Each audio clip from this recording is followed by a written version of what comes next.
উত্তরবঙ্গের না হওয়া সত্ত্বেও মানিকগঞ্জের মেয়ে হয়ে উত্তরবঙ্গের যেই খাবারে মন মজেছে, সেটা হলো উত্তরবঙ্গের খুবই জনপ্রিয় এবং বিশেষ একটি খাবার, যার নাম শোলকা। আজকে আমি শোলকা রান্না করছি। তেল ছাড়া, পেঁয়াজ ছাড়া রান্নাও যে এতটা মজার হয়, উত্তরবঙ্গের এই খাবারটা না খেলে আমি কখনো বুঝতেই পারতাম না।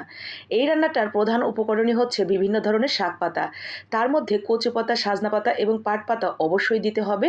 বাদবাকি আপনি যে কোনো শাক পাতা এর সাথে ইউজ করতে পারেন। এরপরে সুন্দর করে আমরা কুচি কুচি করে কেটে নিয়েছি। ধুয়ে নিয়ে এখন আমরা রান্না করব।